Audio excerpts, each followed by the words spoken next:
Hi everyone, this is Stan, your favorite Polish Taiwan YouTuber. Hope you're all having a great day. Welcome to today's show. Today I'm going to discuss with you the new Patriotic Education Act in China. And today I've titled the video, You Have to Love China or Else.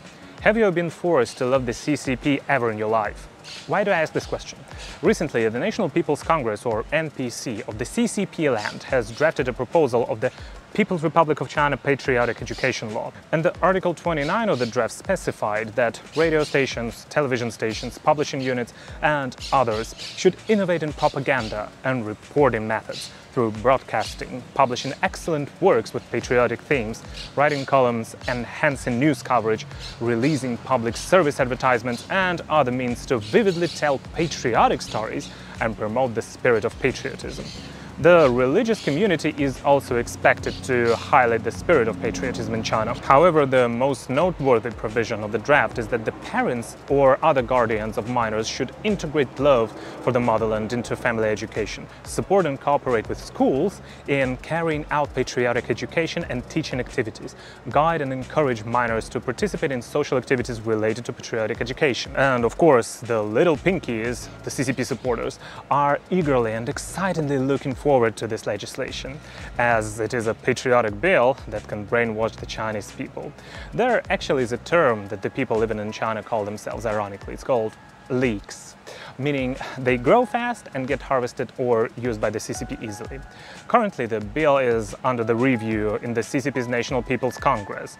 Based on everyone's understanding of the CCP, these kinds of regressive bills usually pass quickly, as they don't even have a real parliament. Everyone agrees with what the CCP says all the time.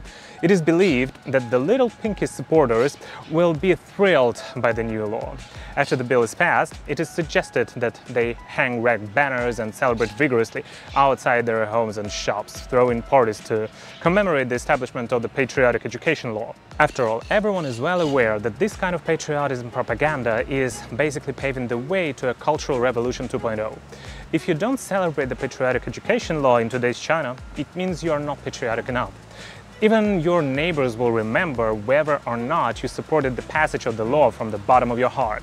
Those who didn't support it will be considered not patriotic enough, lacking love for the party and Xi Jinping. After the law is passed, and it will be, the little pinkies will quickly transform into old pinkies. Their children will resemble even more devoted pinkies than themselves.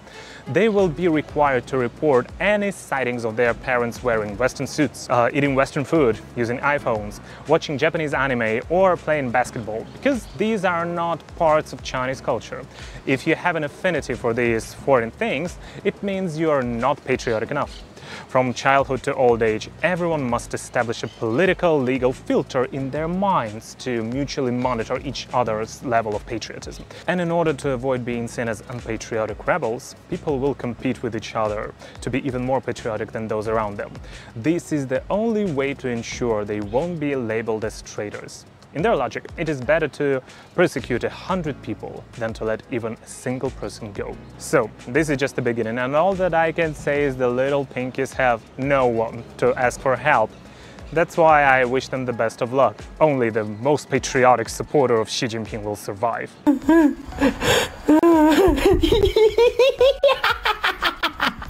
In fact, Xi Jinping has been promoting the patriotic education for quite some time. In November 2019, the State Council of the People's Republic of China issued the outline for the implementation of patriotic education in the new era. The document, which can be found at this website, it requires various regions and departments within China to implement the core ideas of patriotism. Apart from the indoctrination of Marxist-Leninist ideology, Mao Zedong thought, Deng Xiaoping theory and others, which have already been ingrained in the minds of the China's youth, it also includes 4 consciousnesses, 4 confidences and 2 safeguards related to Xi Jinping's thought on socialism with Chinese characteristics for the new era. Well, the Chinese Communist Party loves to use certain slogans and phrases. Anyway, I'll abbreviate it as 442. So, what does 442 emphasize? I know you might find it boring and may not be interested in what Xi Jinping is saying, but it is essential to understand the ideology of the aggressor. After all, the enemy knows you well, while you may not know the enemy. And that can be very dangerous, actually. So, what does the 442 mean? let's take a look. So the four consciousnesses are, first of all, it's political consciousness. It primarily refers to political ideology and perspectives, one's attitudes and evaluation of political ideas. It emphasizes maintaining a belief in Marxism and commitment to socialism with Chinese characteristics and communism, as well as absolute loyalty to the party and the people, meaning to the CCP only, because they don't consider Chinese citizens as people. The second one is overall situation consciousness. It emphasizes consciously considering and addressing issues from the perspective of the overall interests of the party and the country. It involves resolutely implementing the decisions and arrangements made by the central leadership and ensure smooth implementation of central policies and orders. Number 3 is core consciousness. It refers to the recognition that General Secretary Xi Jinping has become the core of the party central committee and the entire party in this new era. So this one basically wants you to praise Xi Jinping.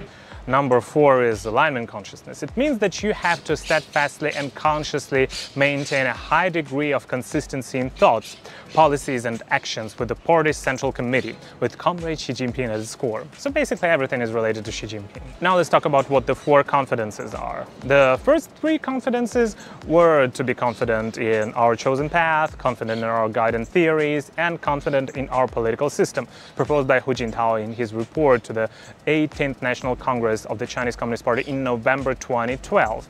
Starting from 2014, after Xi Jinping came to power, he added confidence in our culture, making it the 4 confidences, which was officially announced on July 1st, 2016, during the celebration of the 95th anniversary of the founding of the Communist Party of China. And if you're interested, the word path here refers to the Chinese Communist Party's path.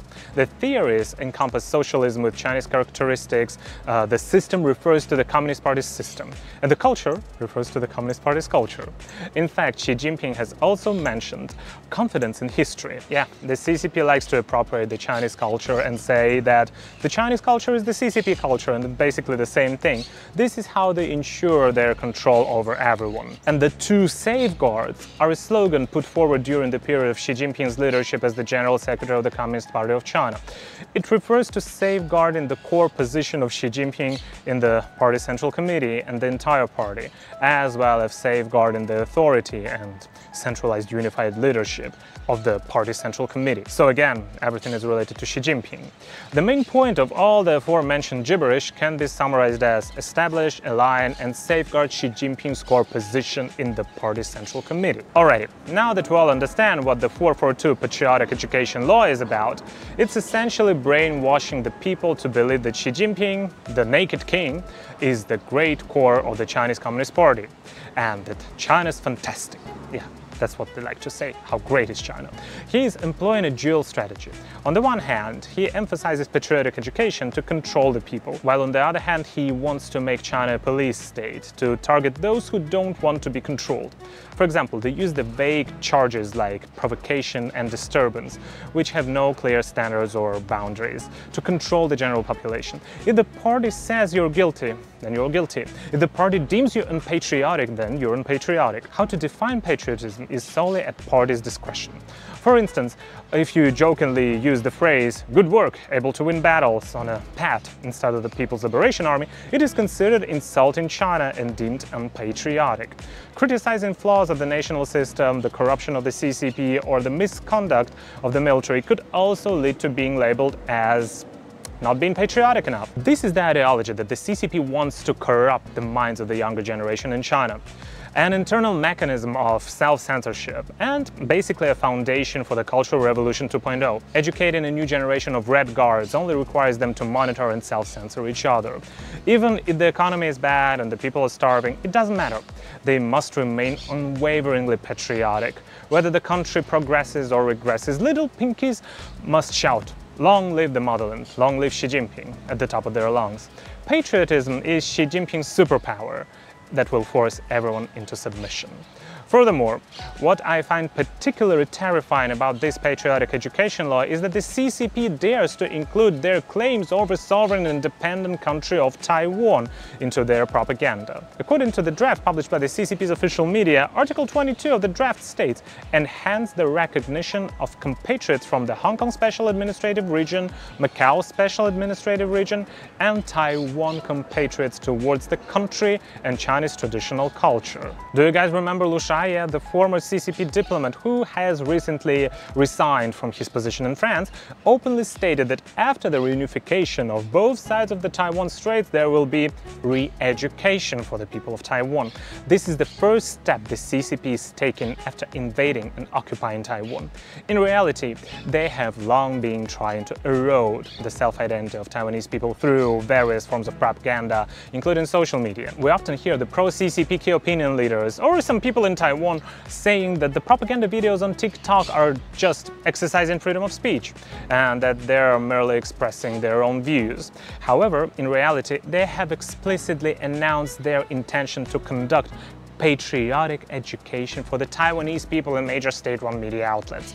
And of course, the country they refer to is not Taiwan, it's People's Republic of China. They want Taiwanese people to be patriots of the country that they don't belong to.